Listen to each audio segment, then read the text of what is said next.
Assalamualaikum warahmatullahi wabarakatuh. Halo teman-teman semua, saya Tasya Mardatillah.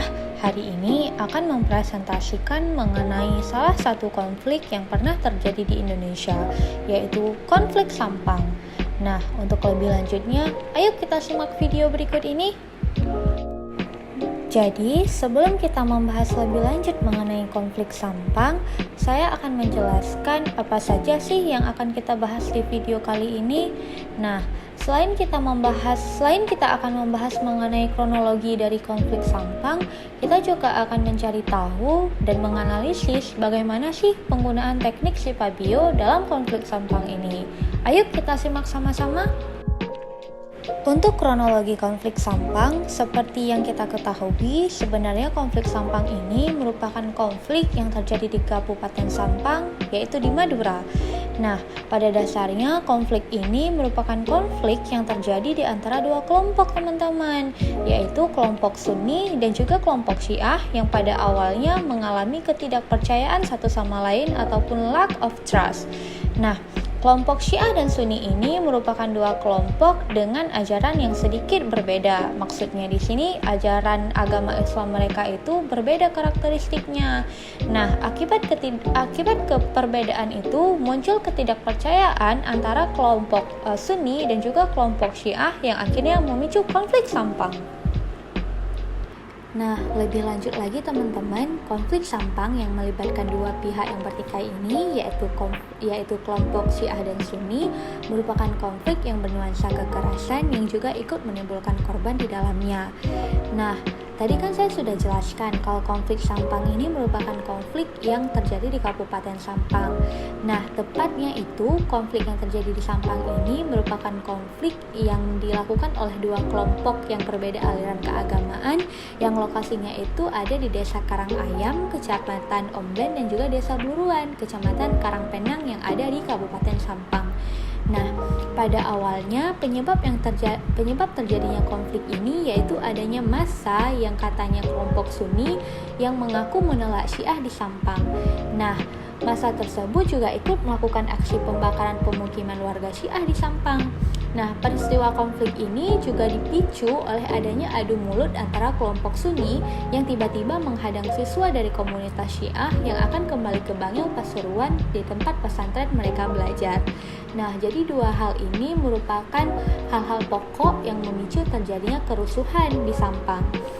Nah, faktanya nih teman-teman, konflik Sampang ini malah terjadi di suasana masyarakat yang masih menikmati momen Lebaran. Jadi konflik Sampang ini pada saat itu terjadi di momen dimana Lebaran itu masih ada. Jadi terjadi konfliknya itu di masa-masa Lebaran gitu. Nah, alih-alih Lebaran yang harusnya jadi momen saling memaafkan satu sama lain, malah menjadi Lebaran yang ternodai dengan adanya tumpah darah antara dua kelompok yang berbeda ajaran keagamaan ini. Nah, ada banyak sekali isu-isu yang berkembang mengenai konflik ini. Untuk lebih tepatnya, ayo kita simak di Sipabionya. Nah, setelah kita membahas tentang kronologi konflik Sampang, selanjutnya kita akan mengkaji dan menganalisis lebih lanjut mengenai konflik Sampang ini menggunakan teknik Sipabio. Nah, teknik Sipabio ini terdiri dari 7 aspek, yaitu ada source, isu, parties, attitude, behavior, invention, dan juga yang terakhir outcome. Mari kita bahas satu-satu, dimulai dari source terlebih dahulu. Nah, apa sih itu source? Source itu merupakan sumber konflik. Maksudnya di sini sumber-sumber yang menyebabkan terjadinya konflik. Nah, kalau misalkan kita lihat dari konflik Sampang, sumber konflik Sampang ini terjadi dari adanya ketidakpercayaan, lack of trust terhadap orang-orang yang memiliki karakteristik berbeda, yaitu antara kelompok Syiah dan juga Sunni. Nah, kelompok Sunni ini menganggap bahwa kelompok Syiah ini merupakan kelompok dengan ajaran yang sesat, yang dimana mereka itu masih gencar menyebarkan ajarannya terhadap masyarakat di Sampang. Oleh karena itu, kelompok Sunni merasa khawatir akan terjadinya ajaran agama yang mungkin ternodai nantinya. Oleh karena itu, kelompok Sunni melancarkan penyerangan terhadap kelompok Syiah. Nah, itulah yang menyebabkan sumber konflik sampang ini terjadi. Jadi bisa dilihat atau disimpulkan bahwa konflik sampang ini sumbernya itu memang merupakan adanya ketidakpercayaan kelompok Sunni yang menganggap kelompok Syiah itu sebagai pihak ataupun orang-orang yang memiliki ajaran agama yang berbeda dan juga menyeleweng dari ajaran agama Islam dari pihak Sunni. Nah, selanjutnya yang kedua yaitu isu. Apa sih itu isu?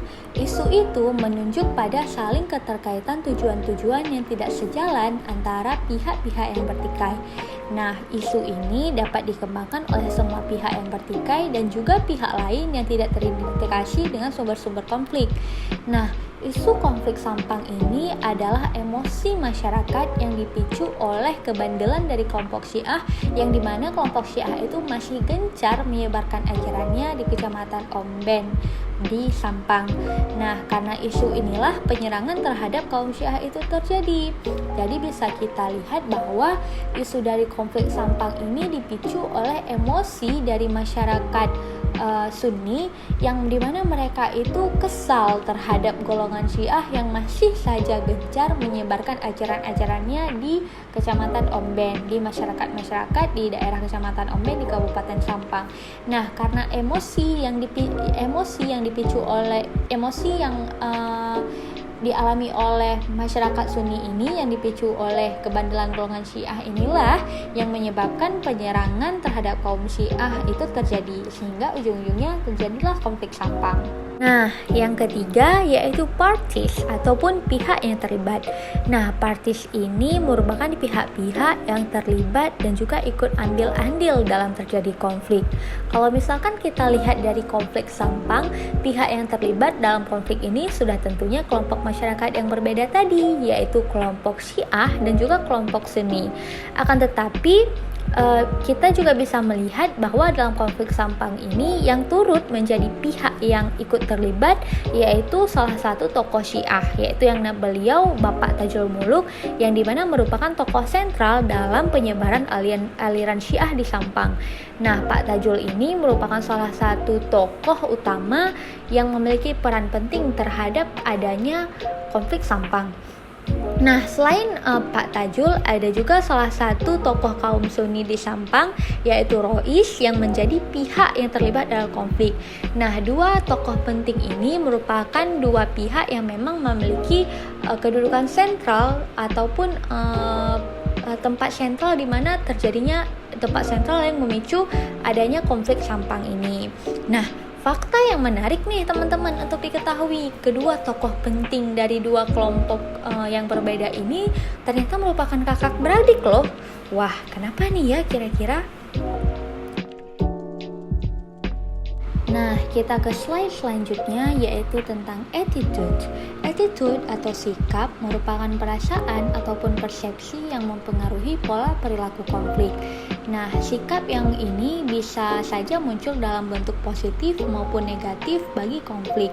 Kalau misalkan kita lihat dari konflik Sampang, sikap yang timbul dari pihak yang terlibat ini merupakan sikap dalam bentuk negatif, di mana pihak Sunni ini berpersepsi bahwa kelompok Syiah merupakan kelompok dengan ajaran sesat yang dapat mengganggu ketentraman dan kedamaian kehidupan bermasyarakat di Sampang, sekaligus mengancam eksistensi dan menodai ajaran agama Islam kelompok Sunni.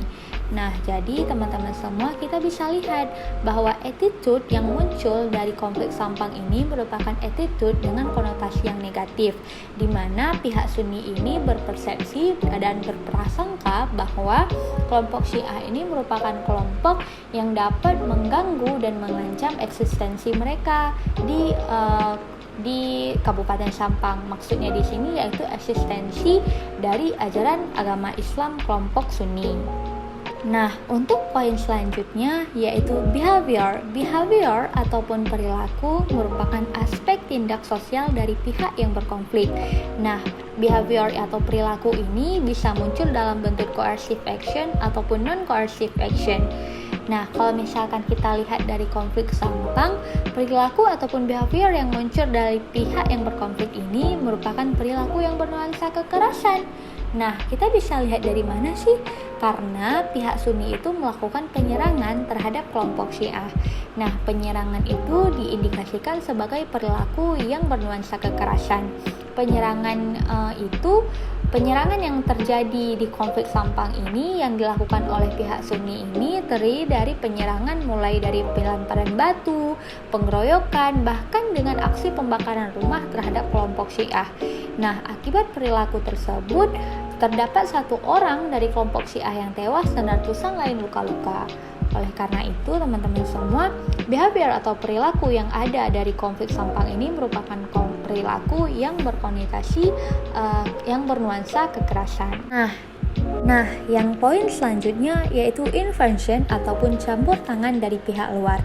Nah, konflik Sampang ini juga ikut mendapat campur tangan dari pihak luar nih. Salah satunya yaitu polisi yang ikut menjadi pihak yang meredamkan dan membantu menyelesaikan konflik. Nah, polisi ini merupakan salah satu pihak luar yang ikut melakukan campur tangan agar konflik Sampang ini segera diredamkan dan segera selesai. Nah, kita ke slide selanjutnya yaitu outcome. Outcome ini merupakan poin terakhir dari pemetaan konflik Sipapio. Outcome merupakan dampak dari berbagai tindakan pihak-pihak yang berkonflik dalam berbagai bentuk situasi. Nah, kalau misalkan kita lihat dari konflik Sampang ini, hasil akhirnya itu ataupun dampaknya itu tidak hanya berdampak secara fisik tetapi juga ikut berdampak psikologis terhadap warga Syiah yang menjadi sasaran objek penyerangan massa yang anarkis dari kelompok Sunni.